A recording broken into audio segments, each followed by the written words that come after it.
Go ahead. No, no. Go ahead.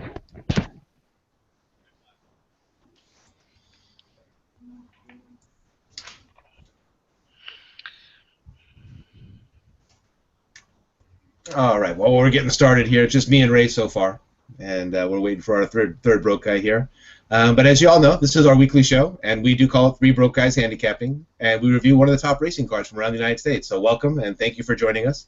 For those of you who are wondering, and if I'm turning my head in the wrong direction, I apologize for changing backgrounds again for you. I love having my little California Chrome and all my guys in the background. I'm trying this one this week. I got the suggestion to go ahead and try and use multiple monitors.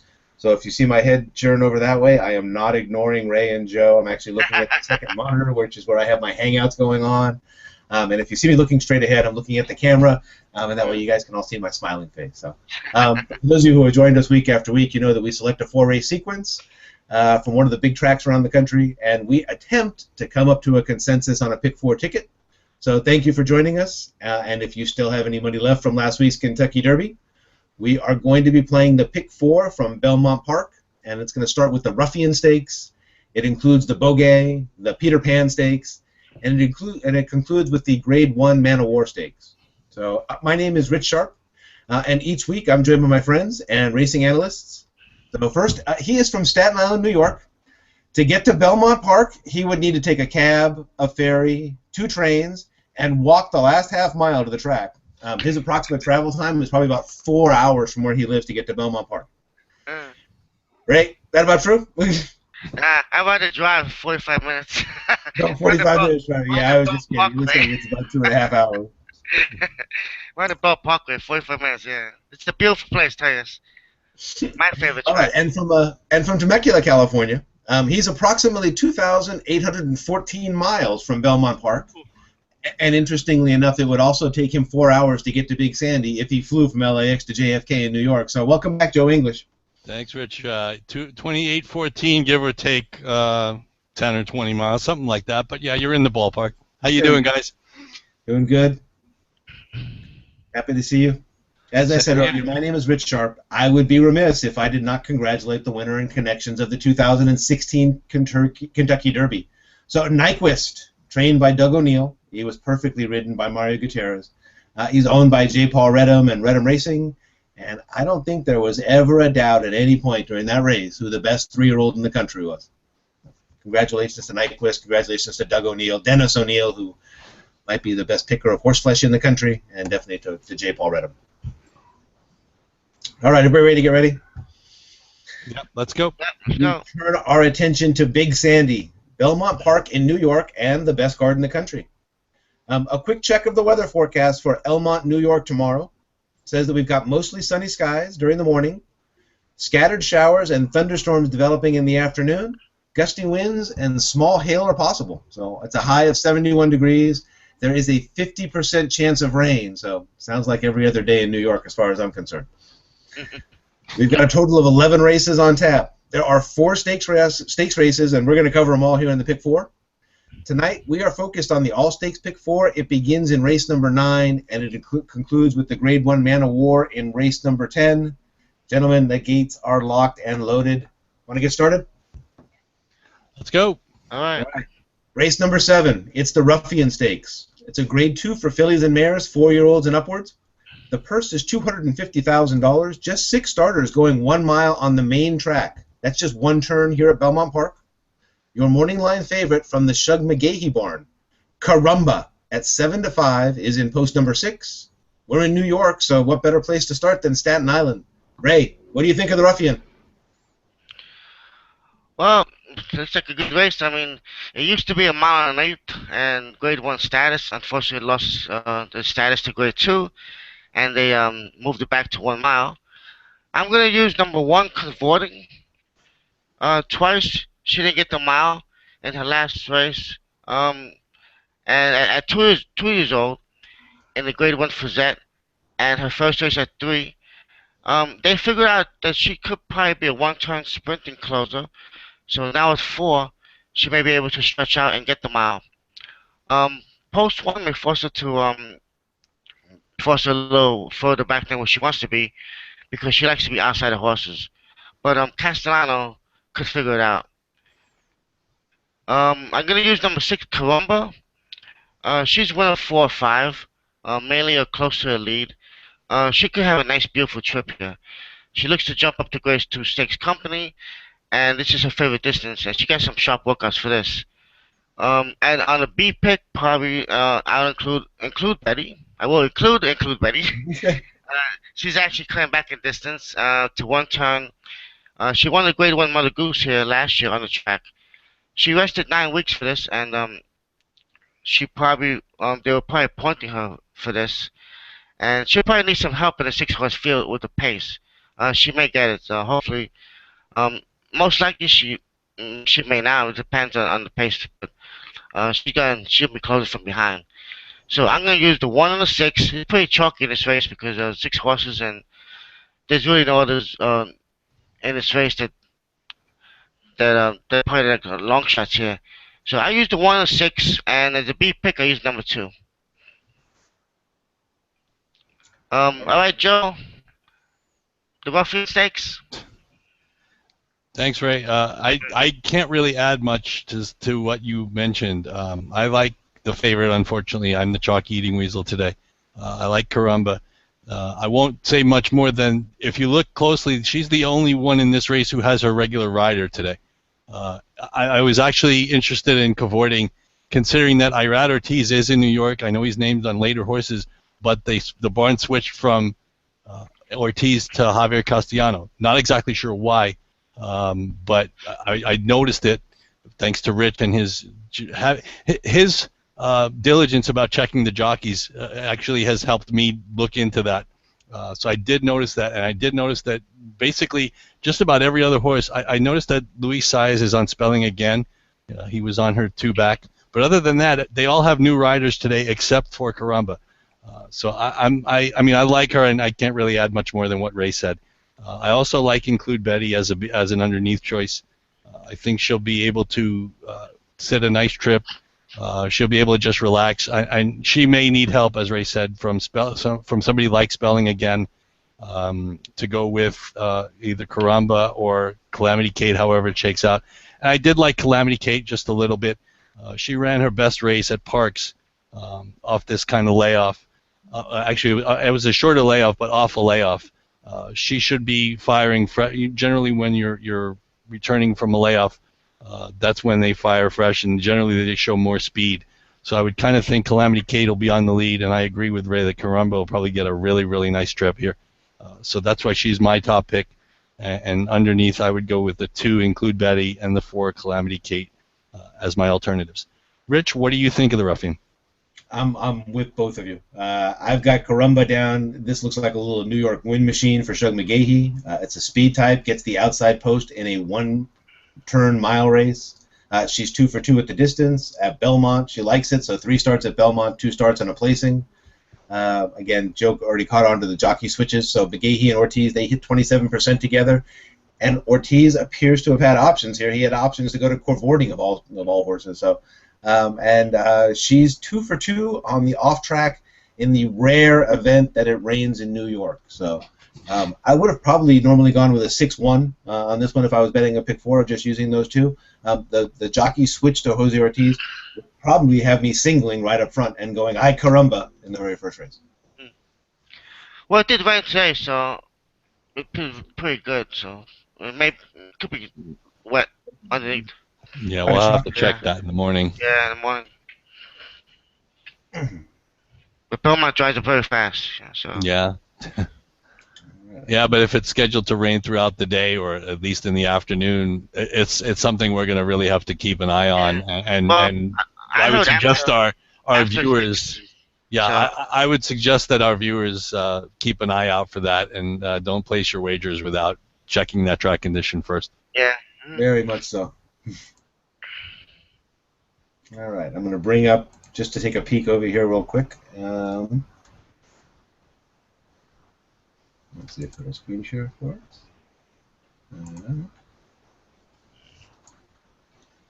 I believe. So in that first race, if I heard us correctly, I know the 6 was on everybody's ticket. I actually used the picks that we had from the 3 that came in, so I have the 1 that was on there as well and the 2. We still got some room to work on this one. just to give you an idea Right. as to where we were.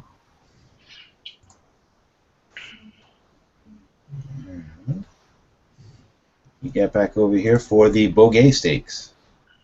All right, so the Beaugay Stakes, which is a grade 3 for fillies and mares, 4-year-olds and upwards.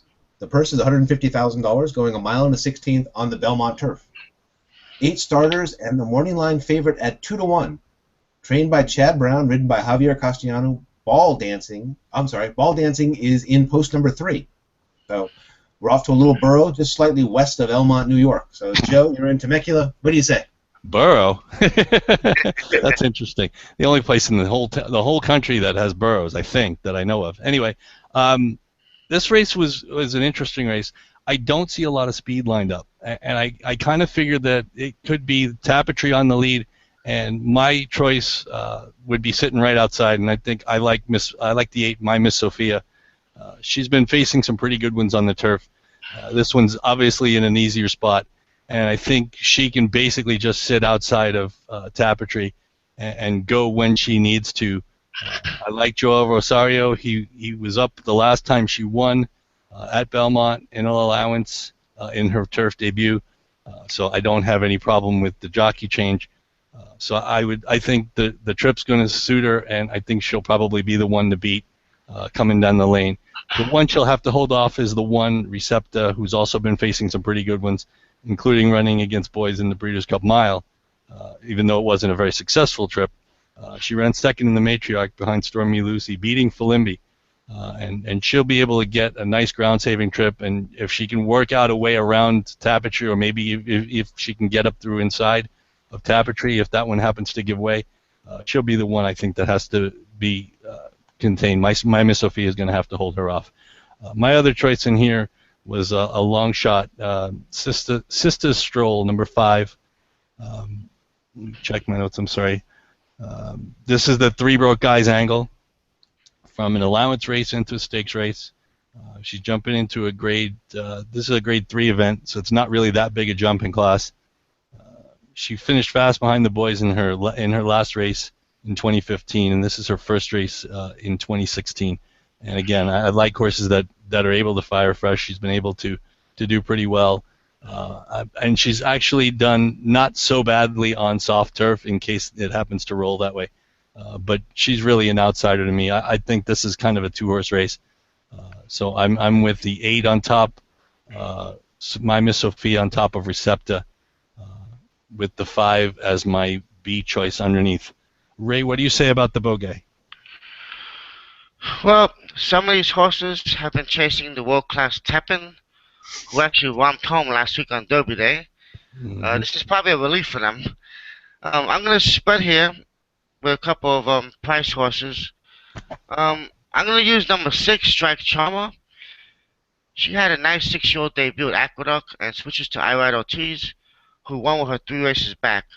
I would look for her to be mid-pack and make a run 2 or 3 wide for the lead. The horse to beat here is probably number 1, Recepta. She did her last race in her 2016 debut. She was 5th to Tepin. She should be tighter for this. She's 2-4-5 at Belmont with 2/3. She's back to Giant Velasquez, who in a small 9-race sample has 4 winners with the trainer Jimmy Toner. I'm going to use another long shot here, Tapestry, number 4. She's a winner of the last 2 races, and she fits well here, again under the 3 broke guys angle. She won 9 wins of 2.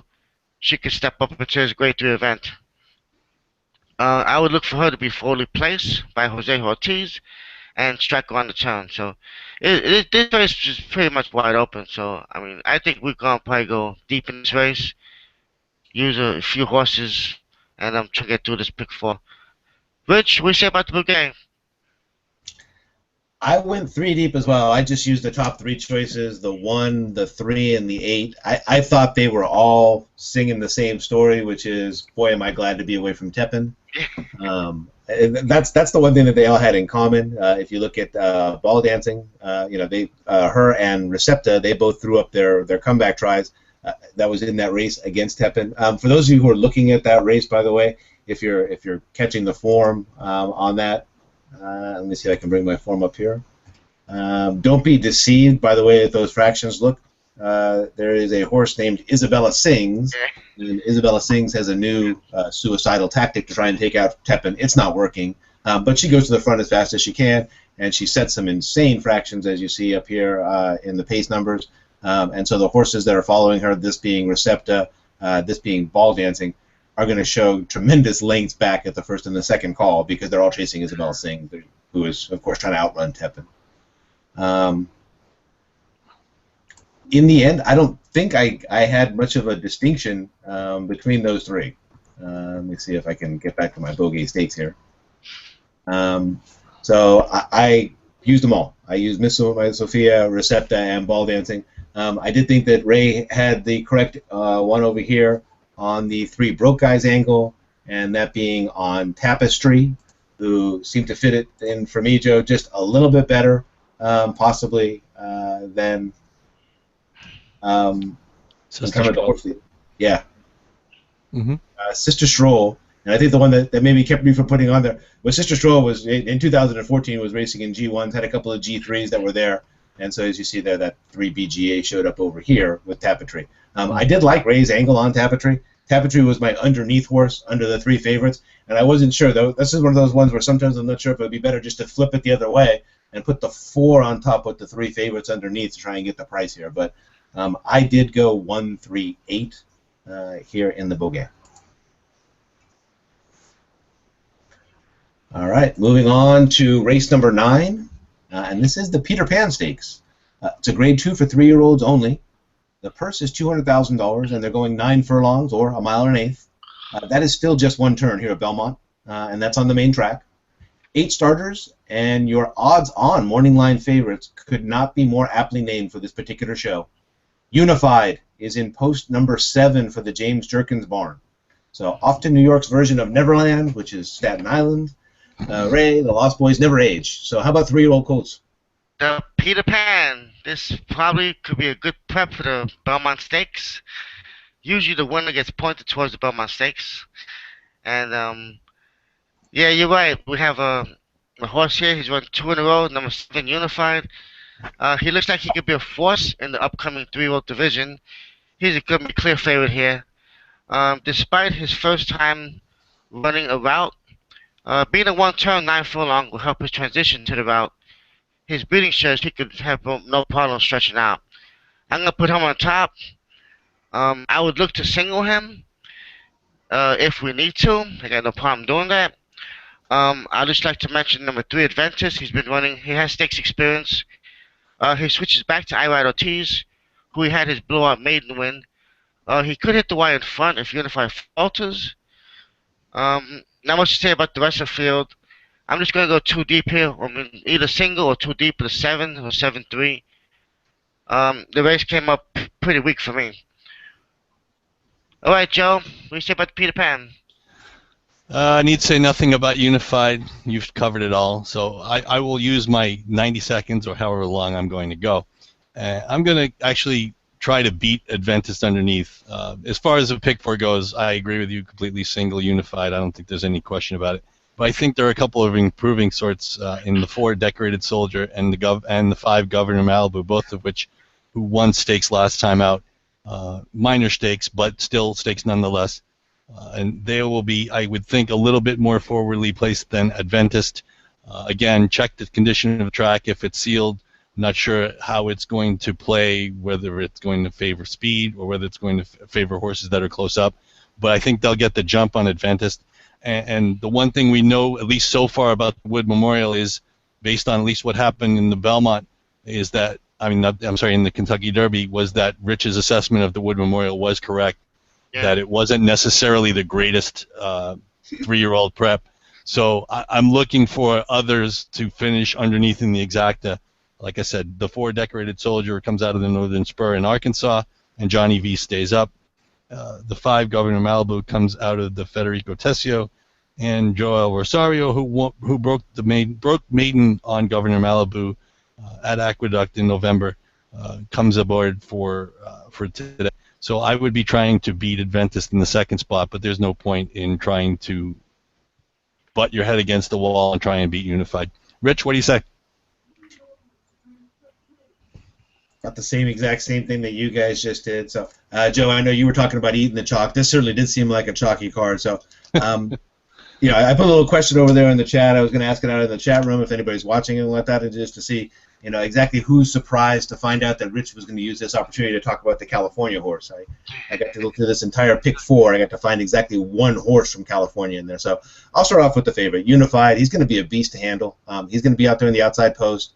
Ray already alluded to it. He's a son of Candy Ride, so I don't think that a mile and an eighth is going to give him any problems whatsoever.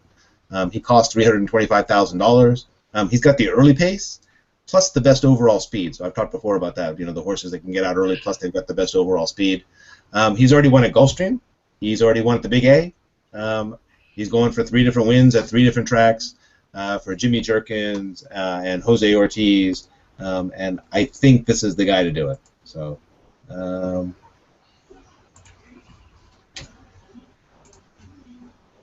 me see here. That being said, I do have Joe has notified me, I guess, that my screen is not showing my picture up there on there. So there you go. There you are. That's because I'm sharing. So apparently, when you're sharing it, the presenter in the Hangout, it won't let you guys see the beautiful mug, which where everybody will be appreciative of that. So I even have in my notes here. I'm like, come on! By now, you guys knew it was 6-5 that I would pick the California horse to talk about. But we're not joking, and we didn't just give you the Kentucky Derby winner and the place horse by accident either. So look who this guy lost to in his first try back in November, and it's that Uncle Lino, the one that was in the Santa Anita Derby. And if I'm not mistaken, I believe the rumor is that he might be headed out to Baltimore to try his luck in the Preakness against you-know-who. Yeah. Out here in Southern California, we were waiting for Wild About Deb out here out of that race. And he was worth it, too. He wasn't worth it at the window since he was 77 the day that he came back. Everybody in Southern California knew. But Uncle Lino turned out to be a pretty good one. And West Coast players know better than to ignore Phil D'Amato entries. So I did have to mention the 6, Wild About Deb in here. If I was going to single, I would be singling on the 7. But if I was going to use a second backup pick at a price, I would not want to ignore this horse. Mm-hmm. All righty. On to the finale, race number 10. It's the Man of War, grade 1 for 4-year-olds and upwards. Purse is $400,000, and they're going 1 3/8 on the inner turf course. 9 starters, and your morning line favorite at 2-1. We've heard this name before. Wake Forest from the Chad Brown barn, and he is in post number 9. Just before I turn this over to Joe, I am going to ask you guys one question. So the trivia question for today is, the legendary horse Man of War won 17 of 18 lifetime starts. He was the original win machine. So the question is who dealt Man of War his only defeat? What was the name of the horse? Oh, I forgot. I should know this. Upset. Yeah. Right. There you go. That's why I think that's part of the reason they call it an upset. And if I remember. Joe is correct. Before that, upset did not mean a defeat of an overwhelming favorite and things like that. It meant anger. And many people thought of it as overturning a ship and things like that. But after Man of War went down, Upset Forevermore was known as the big defeat of the big-time favorite. So, and the big horse has been defeated. Yeah. All right, so Joe, over to you for the big race of the day. Thanks, Rich. This race came up pretty salty. It's kind of tricky. I'm not sure which way to go, and you'll see it by my picks. I kind of actually am concerned about whether the track's going to be wet or not. And again, as I'll advise again, please check the track condition. I know we can only play a pick 4 before the 6th race starts, so I'm going to actually kind of hope that there's a little moisture in the track, and I kind of think that Wake Forest is going to benefit from all his experience in the wet. He's actually come to hand. He ran a really good race last time out against losing to Kaigan in a narrow defeat, and he also took the time in between. He's had 6 weeks off, whereas Kaigan actually ran another race in the Elkhorn 3 weeks ago. And as a 6-year-old, I'm not sure what that's going to do to Kaigan. I've heard that the horse thrives on racing, so it may not matter. But I kind of, like I said, I like Wake Forest's experience over the wet tracks. He's got a lot of experience over wet tracks, and I have to respect Chad Brown's ability to get this horse ready. And again, he gave him a little more time in between. So I like the 9 Wake Forest, I also like the other Mott entry go around because I think he's going to have a pace advantage over these. I think he's going to be in front as far as they go, and Junior Alvarado obviously knows the Mott barn well. So I like the 5 and the 9 as my top choices. They'd be my A choices. I like one of the Chad Brown's other runners, Morandi. Watch the race that he ran at Keeneland, and he really never got to run in the stretch. And that was obviously a big improvement over the last allowance race. This would be also another 3 broke guys angle, but the horse didn't really win the allowance, but he ran better than it looked. So I kind of like him to save ground, and again, he also has a lot of experience on off-turf courses, being that he was in Europe before. And then, of course, I have to include Kaigan. He's a warrior. He keeps going out there in the exacta 5 straight. Only one win to show for it, though. And if he had taken the time in between the Pan American Stakes at Gulfstream and this race, he might very well have been my top choice. But I would use him as a B pick underneath the 5 and the 9 on top, go around and Wake Forest with Morandi and Kaigan underneath. Ray, what do you have to say about the Man of War Stakes? Well, I'm with you. This is a toss-up, and you just have to. We have 9 horses here, and I'm gonna use 4 of them. I'm gonna start with my top choice is number 4, Closing Bell, at a price 8-1. He's gonna have blinkers on today. It kind of worked last week with Camelot Kitten. That might make him focus a little bit more and be closer to the pace. With Liscano and Mott, they're hot at 30% right now, and he's got a nice 5 furlong breeze, and that's probably perhaps with the blinkers on. Also, number 9, Wake Forest. I like this horse. They're coming off the second race of the year in the Pan American. Only his 3rd race here in America. No shame running behind the Pizza Man and Big Blue Clinton. And Chad Brown is hot. He's 15 for 21, first or second at the meet. I'm gonna go with another horse, number 6, Up with the Birds. He's second race this year. Could benefit if the race collapses. He's got a good jockey, aggressive jockey switch to Jose Ortiz. He's been close in Grade 1 events. In the 2nd in the Canadian International, 4th in the Arlington Million. The only knock on this horse there, he just hasn't won in 2 years, and we're trying to pick winners here. So, number 7, Kaigon, been an iron horse, making every start since July of last year. Just about every month he shows up somewhere. But he's got a case of secondiritis. The soft turf will definitely help for him. And I mean, it did rain today, so although it might stay fast tomorrow, there might be a little bit of moisture in the turf. This time of year, the turf won't dry out as quick as it should because of the air is still in that springish mode. So the turf may not dry out as much as it should.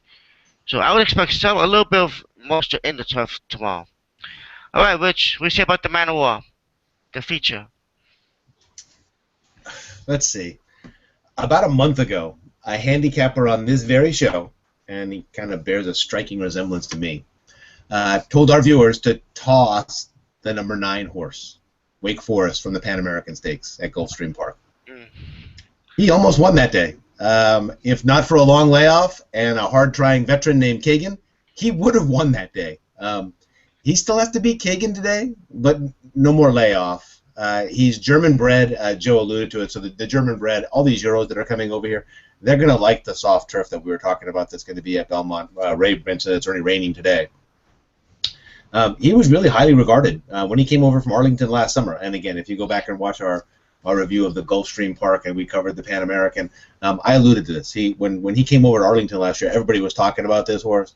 It looks like all he needed was that one coming back from the layoff. Again, if not for the fact that Kagan is just a warrior who wears you down coming down the stretch in a 1.5 mile race, he gets the Pan American. He got beat by a head. I don't think the layoff's going to be a problem.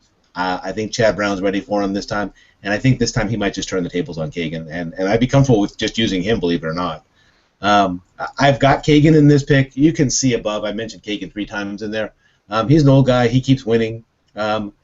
Before anybody brings this up, because I brought this up on the top one and things like that, I know I usually tell you don't do things like split Bob Baffert horses, don't split Hollendorfers, definitely don't split Chad Browns.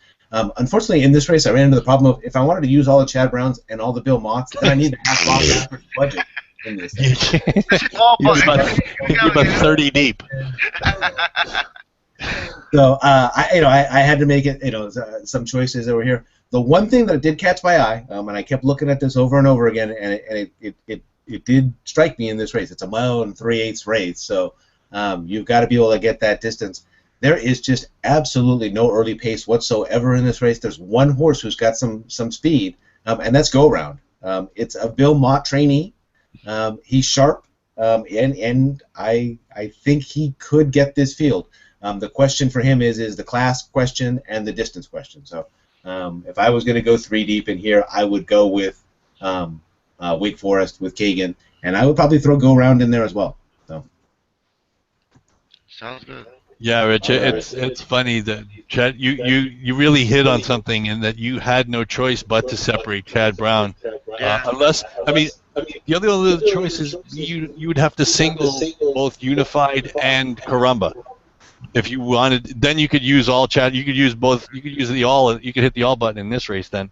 But I don't think we're that unified on Carumba that we would be able to just single those two and go deeper in both turf races tomorrow. But we'll talk about that shortly. Oh yeah. Yeah, no, I think initially I think I had something very wild out there with like a single all. I mean, I was all over the place in these races. So this is a tough one. Let me see if I can bring this up, and I will screen share our ticket for us. The only thing about doing something like that is if, God forbid, you get the 2 favorites in the middle in the races you spread in, and then you have a winning ticket, yet you're losing 80% of your investment, which would not necessarily. I mean, it'd be nice. I guess it's better than losing everything, but I don't know. Let's see. 9. All right. So 9 and 8, 72. $36. Yeah, and what I did here was I combined the picks that we all selected in as our A picks. The second line, the lower line that you see here, is anybody that we put down in our B picks. As you see in some races, we didn't even have any B picks, like in the 10th race and things like that. So this would be a consolidation, I believe. So take a close look here, guys, just to make sure that none of your A picks are missing. In that first race, that would be Cavorting. That was Include Betty and Carumba were the 3 A picks. There was a, let's see, I'm sorry, I have Include Betty on there. I believe Ray might have had Include Betty on an A pick, and I think, Joe, you might have had it as a B. Yeah, Include Betty was a B for me. Okay. I think Ray had him up as an A, so I put it up there. I would say B. No, I actually, no. I would say B. Yeah. Okay. Yeah, 2 deep is good for that race, yeah. How it works on this show. Yeah. All right. And then we move on to, I believe this is the Bogey. And we went a little bit deeper here. So this is Recepta is the 1. The 3 is Ball Dancing. The 4 is Tapestry. Let's see here. The 6 is Strike Charmer. And the 8 is My Miss Sophia. The 2 B picks that I've got down on here are the 4 and the 5. I know Tapestry was my B pick, and the 5 is Sister Stroll. Yeah, that was my B. All right. I get everything on that one correct? Mm-hmm. We got the 4 twice, so. Oh, we got the 4 twice. Okay, that's right. The 4 down. Yeah. So let's see here. I have 1, 3. So the that's what it is. I believe, Ray, I think you had Tapestry as your A pick. Yeah. Okay, that's it. Okay. And so on to race 9. Race 9, that was why I had to call out that horse's name. I don't know if we had seen that in 3 Broke Guys history so far, but horse number 7, Unified, ended up being on the top line for all of us, and then everybody else had some B picks. Well, we had in that one race at Charlestown, we all had Dig Deep, and I can't remember the other horse's name. The horse that he beat. Quixote. Yeah, there you go. Oh, yeah. All right, so we're okay with that one with the Peter Pan. Yep. And on to race number 10, and race 10 has That is Everybody. Yeah, closing bell. Basically. Go around. Up with Birds. That's Kagan. And that's Wake Forest. Yeah, it looks good. All right, so that's 5x5. 5x5. Actually, it'd be so that would be a $25 ticket. Change this back to a $25 ticket. 2x5 is 10x5 is 50. Okay, just making sure. I'm just doing the math in my head and out loud, unfortunately. Yep. Just making sure we're all covered here.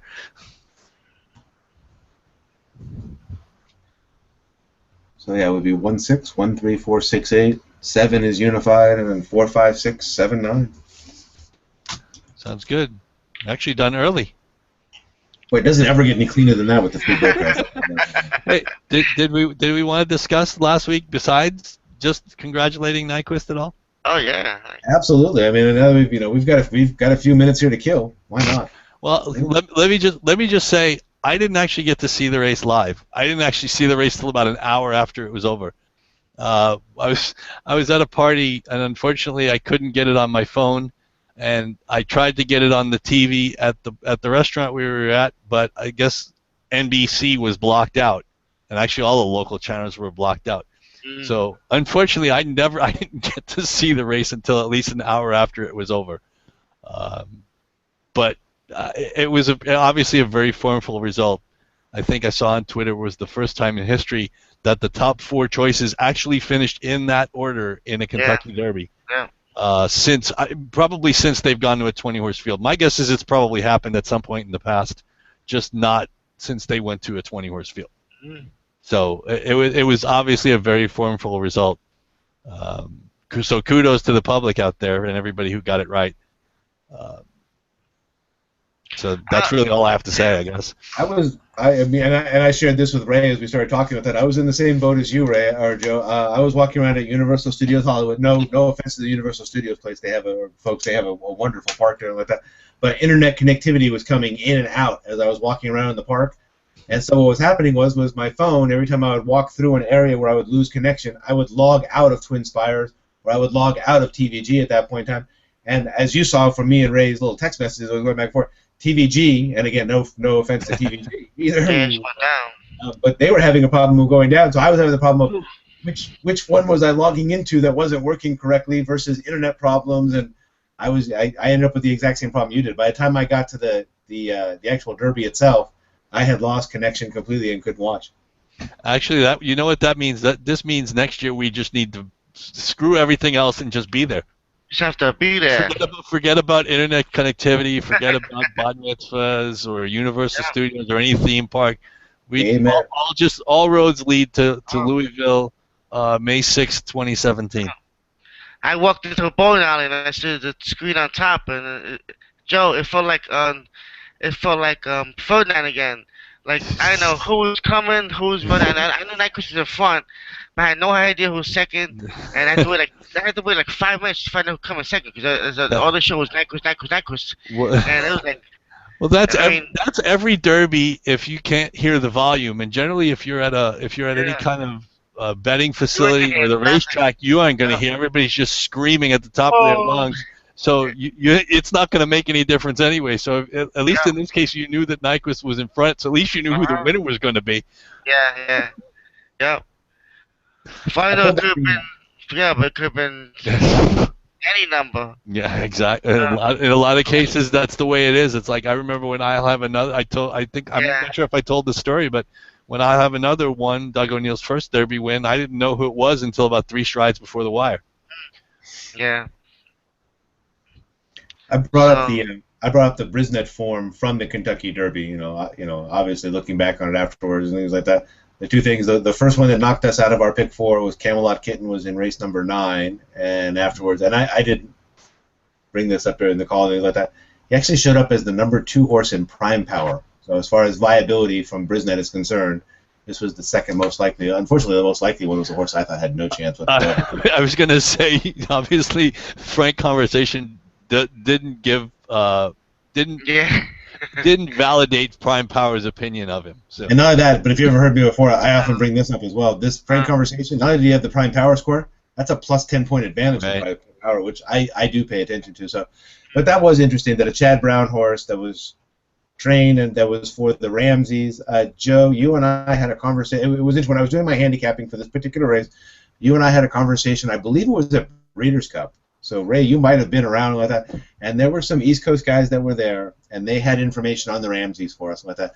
And I distinctly remember because when I was doing my handicapping, I thought, I wonder if this is one of those situations. They sat there and they said, just be careful of the Ramses on Breeders' Cup, on Churchill Downs, on the big days.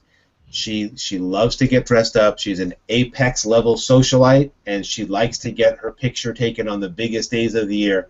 And I was looking at that as I was looking at this handicapping. So. And at Keeneland too, Rich, because they win the owner's title at Keeneland just about every year. So at least of late. So if you're handicapping Keeneland, that's also something you got to include.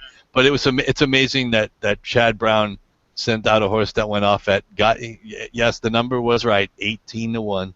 Yeah. So again, if you were handicapping with us last week and you saw it, I wanted to kind of acknowledge Joe. Joe was the one that directed us to go ahead and pick up on Sharp Azteca.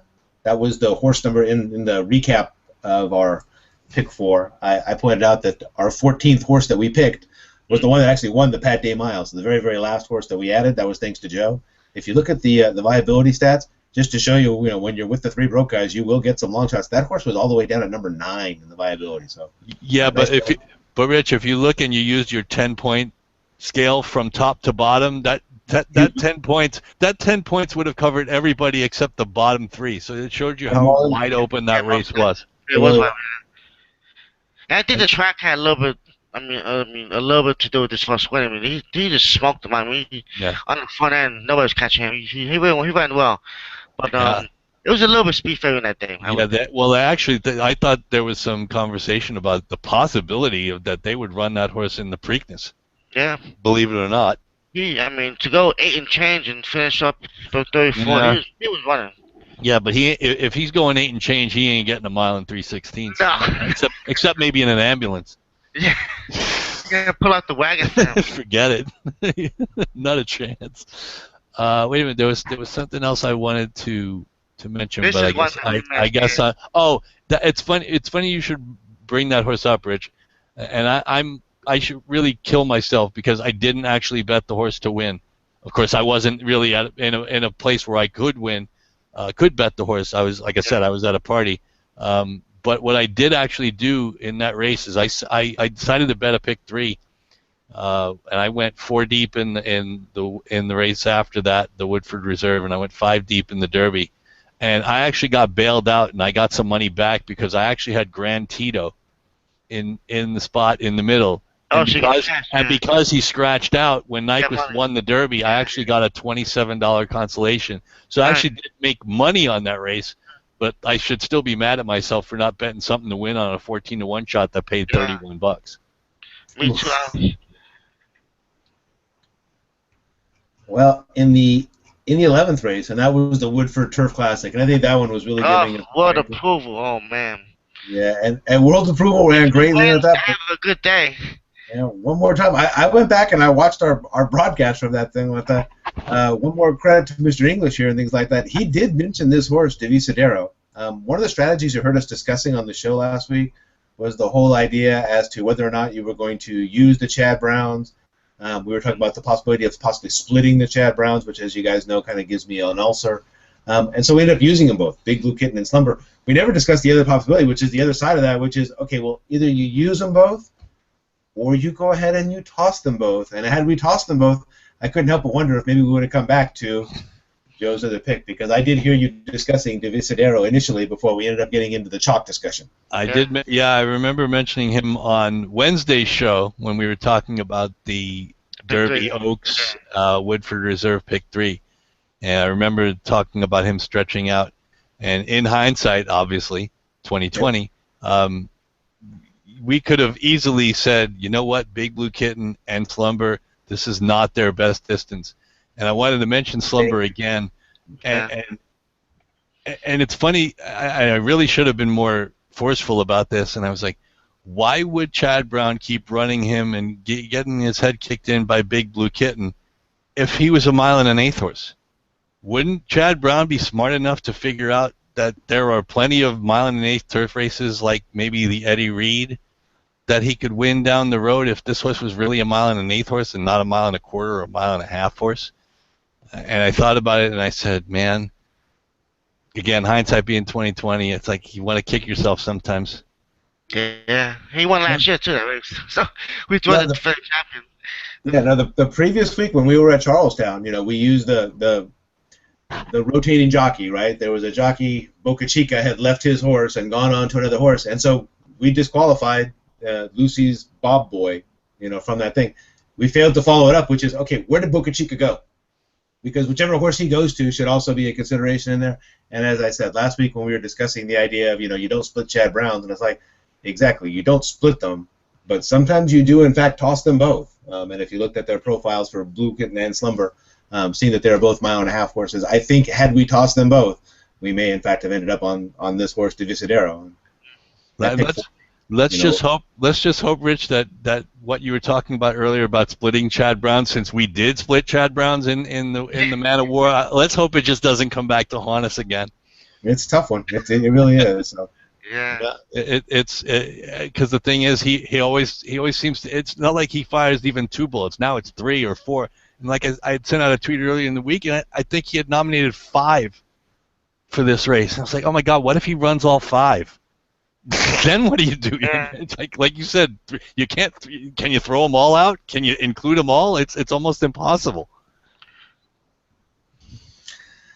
But at least we're putting some thought into just not picking chalks, and we're picking the horses. Well, and they run it well. And the other thing about it is that the other thing about it is, regardless of what, I mean, the trainer can only do so much. The horse still really has to have the ability. The trainer can bring it out in him, absolutely, but the horse has their preferences. On like that said, day, yeah. But Chad Brown knows his horses, and like I said, he obviously had to get them ready for mile and a half races somewhere. So why, especially if you're going to run maybe in the Manhattan at a mile and a quarter on Belmont Day, Right. Why not try to get some, maybe get a little confidence in the horse? And Big Blue Kitten had won at a mile and an eighth coming off a layoff before. Oh yeah. So he was really a tougher throwout than Slumber would have been, at least in my view. But again, they have to start somewhere. And unfortunately, Chad Brown doesn't generally start in grade 3s. He goes for he takes the big swing, which I give him credit for. Yeah. Because it works out, he gets good money, so. Well, we already discussed the Kentucky Derby. I went back and watched the replay, and as I said, it took me about 12 seconds to realize that Nyquist was going to win the race. As Joe mentioned a little bit earlier, that couldn't have been more formful. I sent out a summary to some friends talking about Dancing Candy going right to the front. The one horse that I thought and that I felt bad for when the race was over was Exaggerator. Somebody who had run such a big race, over in the Santa Anita Derby, and I imagined as he got into post number 11, he probably felt pretty good, and then 2 posts later, he looked over and went, "Oh no, I'm running for second again," and that's exactly what he was running for. So, but I thought he ran a huge race to get second behind Nyquist the way he did, and I thought Gunrunner ran a really great race as well. I would have thought that would have been good enough to win the Kentucky Derby in a year where Nyquist and Jasmine weren't there. Gunrunner ran well, yeah. He held in there. He did. Right. Anything else on last week, you guys? Well, just so that everybody knows, if you didn't know before, I did actually have a win wager in a Vegas sportsbook on Dancing Candy to win the Derby, and at about 6 furlong pole, I kind of knew I was in for a long day. But hey, I had the horse in front, and the horse actually made it into the gate, and I had him at 75 to 1. So hey, I guess I got my money's worth out of that bet. Oh yeah, definitely. At the very least, right, for 45 seconds, you had a chance. You were excited. Well, actually, after 45 seconds, I pretty much knew I didn't have much of a chance. Joe, check your ticket. Maybe it says a leader after 3/4. You might win. If that was the case, there's no chance in hell I would have got 75 to 1. More like 7 to 1, maybe 7.5 to 1, but there's no way I would have got 75 to 1. But like I said, it was worth the wager just for the anticipation. It Absolutely. actually made the Derby, the 3-year-old season, Derby season, a little bit more fun Because for you me never know. personally. Because Never yeah, know. absolutely. I mean, there were a lot of experts, including one UT Big Hair. I'll give him a shout out to John Kitchen, who actually kind of thought before the post position draw, which I also kind of thought too, was that Dancing Candy had a chance to take this field all the way. Hmm. And Rich and I, and actually all three of us discussed once he drew 20. It was like, oh my God, really 20? That's about the 20 or 1 would just about have been the worst possible alternative for this horse. But he's on the shelf now. He's going to get some rest, and do not be surprised if I know. I hope Cliff Size decides, let's go for the Breeders' Cup Mile. It's at his home track. It's a 2-turn race. Why not take the shot there? Yeah. Makes sense. The dirt mile, I mean, not the turf mile. For those of you who might be thinking, why would he run on the turf? No, that's not what I mean. Yeah, I mean the dirt mile. The one thing I know, he can't draw post 20. Yeah. Because if that's the case, he'll be closer to us in the grandstand than he would be to the inner rail. But thank God. But it was fun, and you know, Derby's always fun. Like I said, it was really kind of hard being cut off from basically civilization for pretty much the whole day. The only race I actually got to see live was Sharp Azteca, believe it or not. So I was happy about that. Of course, I was pissed because I didn't have anything to win on him, but I was alive to. It would have been a nice score in a pick 3. Having a nice pick 3. Yeah, and I didn't have Divisadero, so I could have added Divisadero for an extra $5 that I wanted to. But anyway, spilt milk. Yeah. All right. Okay, well, folks, that's all the time we have for tonight. If you enjoyed the show, we will be back again next week when we get together to take a look at another exciting card. It's leg 2 of the Triple Crown, and we're going to head to Baltimore for the Preakness Stakes card. For Joe English and Ray Torado, excuse me, I'm Rich Sharp. Yeah, that's fine. Thank you, and good night. Good night, all.